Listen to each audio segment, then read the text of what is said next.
नमस्कार, आवाज इंडिया में आप सभी का स्वागत है। मैं हूं सीमा और नजर डाल लेते हैं दिन भर की टॉप 20 खबरों पर। ओम बिरला ने विपक्षी सांसदों को फटकार लगाते हुए राहुल गांधी से कहा है कि वो अपने दल के नेताओं को समझाएं कि जनता ने उन्हें पर्चियां फेंकने और तख्तियां लाने के लिए नहीं भेजा है। बिरला ने कहा कि सांसदों को जनता के मुद्दों पर चर्चा करनी चाहिए।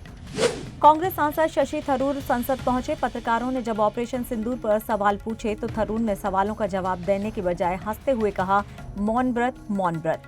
ऑपरेशन सिंदूर विपक्ष और सत्ता पक्ष के बीच बहस का केंद्र बन गया है। योगी आदित्यनाथ ने सबसे लंबे समय तक प्रदेश का मुख्यमंत्री बने रहने का रिकॉर्ड बना लिया है। उन्होंने अब तक 8 साल और 132 दिन का कार्यकाल पूरा कर लिया है। इससे पहले पंडित गोविंद बल्लभ पंत का कुल कार्यकाल 8 साल 127 दिन रहा था।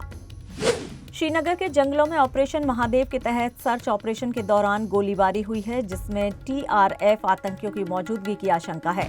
ये इलाका टीआरएफ का ठिकाना माना जा रहा है और सूत्रों के अनुसार यहां 3 आतंकी हो सकते हैं जो पहलगाम हमले में शामिल थे। भाजपा सांसद निशिकांत दुबे ने कांग्रेस पर निशाना साधते हुए कहा है कि कांग्रेस देशद्रोही संगठन बन गया है। साथ ही कहा है कि राहुल गांधी ने चीन के साथ एमओयू साइन किया था और देश को बेचने का फैसला कर रखा था। सुप्रीम कोर्ट में जस्टिस यशवंत वर्मा की याचिका पर सोमवार को सुनवाई हुई। कोर्ट ने उनके वकील से कई सवाल पूछे। कोर्ट ने मामले की जांच और सुनवाई के लिए अगली तारीख 30 जुलाई निर्धारित की है। दिल्ली की राउज एवेन्यू कोर्ट ने आप विधायक अमानतुल्लाह खान और 10 अन्य पर सीईओ नियुक्ति में अनियमितताओं के मामले में साजिश और भ्रष्टाचार के आरोप तय किए हैं। अन्य 9 आरोपियों पर साजिश रचने का आरोप लगाया गया है। ऊर्जा मंत्री एके शर्मा ने जाति विशेष की कहावत को लेकर विवाद पर सफाई देते हुए कहा है कि उनके बयान का गलत मतलब निकाला गया। उन्होंने कहा कि बिजली सेवा को बेहतर बनाने के संदर्भ में उन्होंने बनिए की दुकान शब्द का प्रयोग किया था। दिल्ली में चलती मेट्रो में सोने के बिस्किट चुराने के आरोप में 2 लोग गिरफ्तार किए गए हैं। आरोपियों के पास से 3 लाख कैश बरामद हुआ है, जिसे सोने की बिस्किट की बिक्री से अर्जित किए जाने की आशंका है। गाजियाबाद की गुलमोहर इनक्लेव सोसाइटी में एक 14 वर्षीय किशोरी की 6वीं मंजिल से गिरकर मौत हो गई है। पुलिस के अनुसार किशोरी का अपनी छोटी बहन से झगड़ा हुआ था और इसी दौरान वह बालकनी से असंतुलित होकर नीचे गिर गई। महाराष्ट्र के सिंधुदुर्ग में राज्य का पहला ग्लास ब्रिज तैयार किया गया है, जिसे नैपने झरने पर बनाया गया है। इस ग्लास ब्रिज का उद्देश्य क्षेत्र में पर्यावरण पर्यटन को बढ़ावा देना है।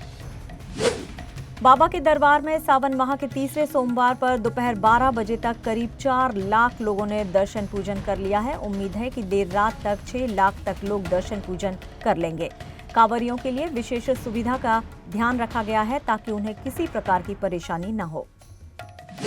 हरिद्वार के मनसा देवी मंदिर में श्रद्धालुओं की भीड़ लगातार उमड़ रही है। खासकर पैदल मार्ग पर अधिक संख्या में लोग दर्शन करने पहुंच रहे हैं। रविवार को हुए हादसे के बावजूद आस्था की डगर कमजोर नहीं पड़ी है और लोग बड़ी संख्या में मंदिर पहुंच रहे हैं। पटना में लगातार बारिश के कारण जल जमाव हो गया है। पौष इलाके में Kurji Loyola high school Yarpur में भी पानी भर गया है, जिससे सामान्य जनजीवन अस्त व्यस्त हो गया है। चीन के हेबेई प्रांत में भारी बारिश के कारण भूस्खलन की घटना में 4 लोगों की मौत हो गई है और 8 अन्य लापता हो गए हैं। बीजिंग में जल स्तर बढ़ने से बाढ़ की आशंका जताई गई है, जिसके चलते प्रशासन ने अलर्ट जारी किया है।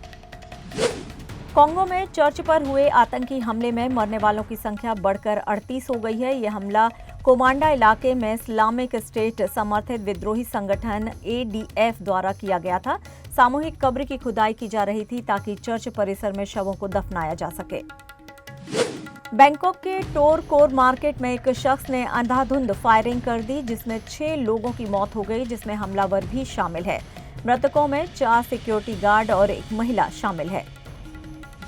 अक्षय कुमार ने मुंबई में अपनी 2 प्रॉपर्टी बेच दी है, जो ओबेरॉय रियल्टी के प्रीमियर प्रोजेक्ट स्काई सिटी में स्थित है। ये प्रोजेक्ट करीब 25 एकड़ में फैला हुआ एक तैयार आवासीय प्रोजेक्ट है। अक्षय ने इन प्रॉपर्टीज को बेचकर बड़ा मुनाफा कमाया है। अमिताभ बच्चन ने शेयर की फिल्म शोले की टिकट की तस्वीर। कैप्शन में लिखा, शोले का टिकट संभाल कर रखा गया, इसकी कीमत 20 रुपए है। मुझे बताया गया है कि आजकल सिनेमाघरों में एक ड्रिंक की कीमत यही है। क्या ये सच है?